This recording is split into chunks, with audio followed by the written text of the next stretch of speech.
it's certainly the big story for the next couple of days. More than 70,000 delegates, including heads of states, are expected to attend the 28th UN Climate Change Conference in Dubai, starting today. COP28 will run until December 12th and is expected to identify global solutions for limiting the rise in global temperatures. Here in Africa, scientists are calling for an end to the use of fossil fuels and a transition to renewable energy. So let's discuss the future of renewables and many other related issues and what we should expect from COP28. Bring in our guest, Greenpeace Africa climate and energy campaigner is Thandile Chinyavanhu. Also joining us is nuclear physicist from Stratek Group, that's Dr. Kelvin Kemm. To both our guests, it's lovely to have you on the program. Thanks very much indeed for making time. Doc, let me start with you and perhaps begin by asking this very simple but perhaps layered question around what is actually leading to the Earth's crust and atmosphere getting warmer? Is there a consensus that human beings are singularly responsible for this? Absolutely not. Human beings have got virtually nothing whatsoever to do with it. It is the case that since the Boer War, the temperature has gone up. If I do that, my hands have gone up in temperature by as much as the planet has warmed since the Boer War. And people are worried about that. If you look at the carbon dioxide has also increased, but a minute amount. If you imagine the height of Table Mountain equaling the composition of the atmosphere, then the total amount of carbon dioxide in the atmosphere is equal to a rucksack standing on top of Table Mountain. The total amount that's been added since the Boer War is equal to 1 tin of canned beans in the rucksack. The amount that's been added by mankind is a couple of beans, and the amount added by South Africa is a piece of a bean. So that is what we're talking about. It's virtually negligible. What is also very important to note is this has happened before. This is not new. People keep making out it's new. No, there have been cycles. We had what was called the medieval warm period, but prior to that there was the Roman warming, and then prior to that the Minoan warming. There have been cycles. These cycles can be seen to be matched to the magnetic activity of the sun. So all indications are that the actual cause in the rise in temperature is due to the magnetic variations in the sun. And I won't go into all the details, but it alters the amount of nuclear radiation coming in from outer space, which alters the cloud cover, and that is responsible. It's a physics thing that happens on a regular cycle, and there's nothing to worry about. The human-induced carbon dioxide has virtually got nothing whatsoever to do with it. That's a completely false panic that is damaging our economy if we fiddle with it. So we should just not do that. We should carry on. Wow. Thandile, I have to give you an opportunity to respond to that. Greenpeace's very premise is on a completely different starting point. You obviously see things differently. Of course, yeah, it's quite the contrary view to Doc's view. And we use the backing of science to guide us. The Intergovernmental Panel on Climate Change has unequivocally linked the rise in temperature to human behavior, and there is substantial evidence, and this is a standing that is politically endorsed. And at this point, we have seen a number of even evidence coming from fossil fuel companies themselves. They were the first to understand that this was an issue that they were causing. They understood the repercussions of the products that they were creating. They had evidence to suggest this, and they continued to obfuscate it from the 1970s up until this point.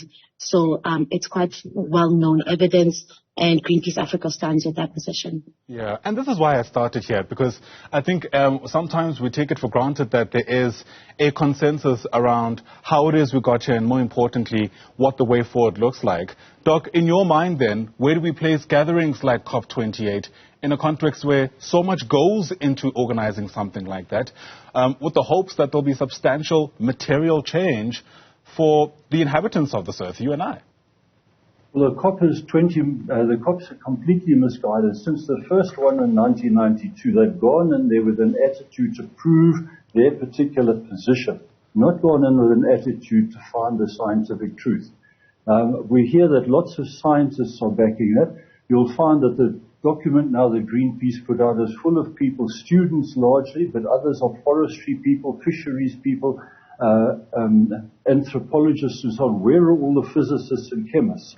The physicists and chemists around the world who agree with me, who've signed petitions of over thousands of people, they are completely ignored. When you try to say it's the magnetic field of the sun, you're just blanked out entirely.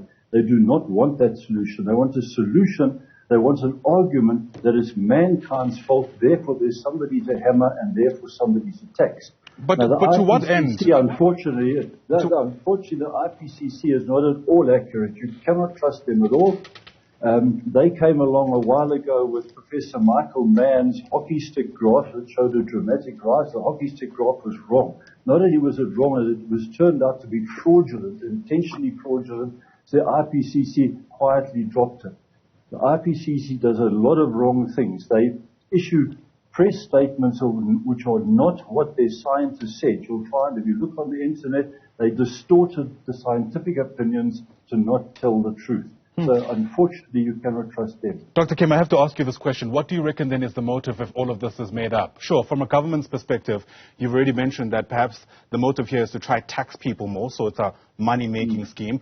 But what's in it for scientists who stand the possibility of, I don't know, even losing their reputations or tarnishing their reputations by not telling us what you reckon is the truth? Well, in fact, what happens, you find organizations like Greenpeace are essentially in it for the money. Do you know that Greenpeace's income is something like $400 million per annum? It's absolutely massive. It's bigger than some of the largest companies around the world. So what happens is they go along and they collect money, and unfortunately it's a very big money-making business based out of Holland. So, and then there's numbers of others that are trying to get political control. So then you'll see we want a big reset. We want a reallocation of society. They advocate this distributed electricity, which plain and simply is nonsense. They tell you can run a country by having solar panels on the roof of your house. They don't want big coal, not so much because of the pollution, but they don't want the control in central hands. You'll find they're also anti-nuclear. Why on earth are they anti-nuclear? It's because nuclear is a big power station which is controlled by smaller groups of people. They want this romantic image that everybody is contributing. It doesn't work. Nuclear is the answer. There's no CO2. South Africa has designed a small modular nuclear reactor which would be perfect if you're trying to cut back the CO2.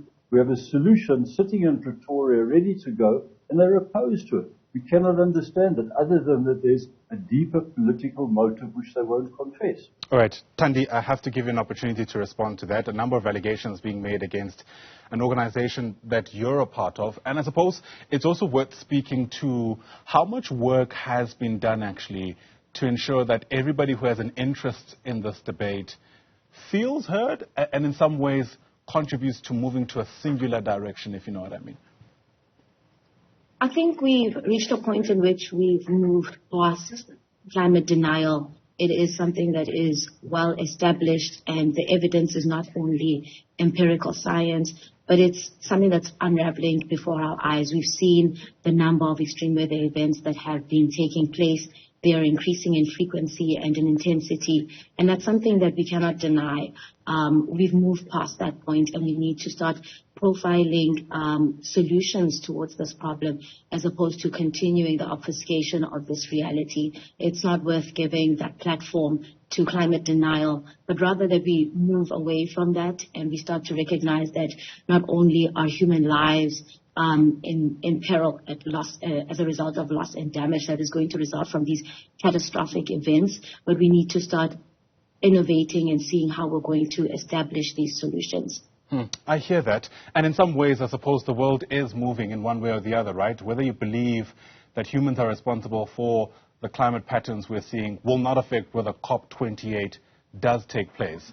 But do you not think there's also, I don't know, even just perhaps a conversation to be had around the influence that some people have in certain spaces and the messaging that they give out using their own platforms? Does Greenpeace not have an invested interest in bringing those people along? Greenpeace Africa has an interest in supporting the communities, the frontline communities that are being impacted by these crises, particularly communities that are being impacted by air pollution. What we stand for is living in harmony with the environment and ensuring that people are able to enjoy a better quality of life. And so we continue to stand with those communities and where we can to represent them in these spaces that are extremely exclusive and focus on ensuring the survival of the fossil fuel industry. We're there to ensure that these conversations are actually recognizing the significant impacts on these communities and that they have a perspective of bringing in intersectionality into this transition and ensuring that it's carried out in a just manner. Sure. Dr. Kemm, I'll let you have a final bite of the cherry because of time.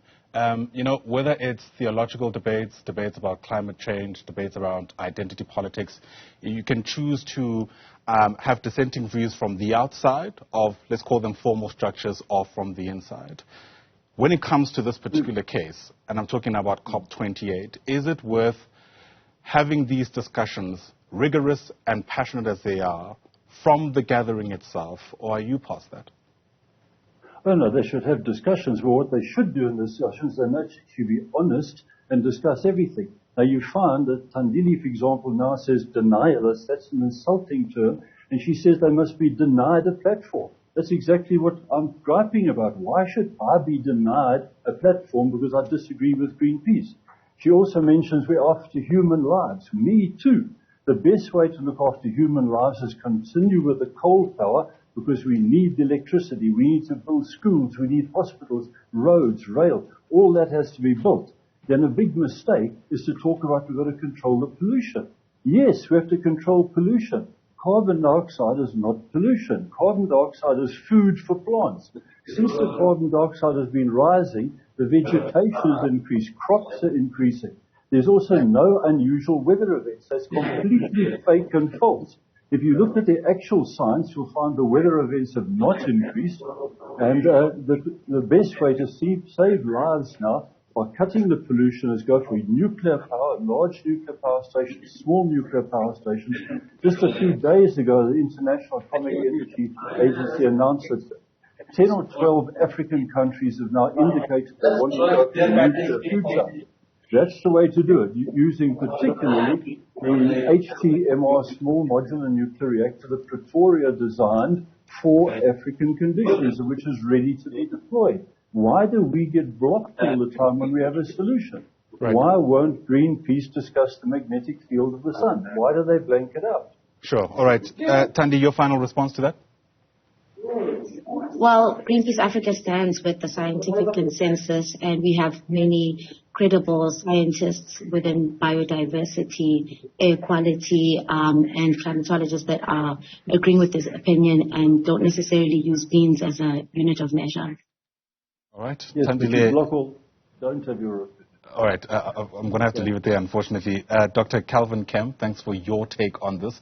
A nuclear physicist from Stratek Group. Also joining us there is Thandile Chinyavanhu, who's a climate and energy campaigner with Greenpeace Africa. I hope at the very least what that has done is allowed you to think a bit and kind of have an appreciation of the complexity sometimes around these incredibly important issues.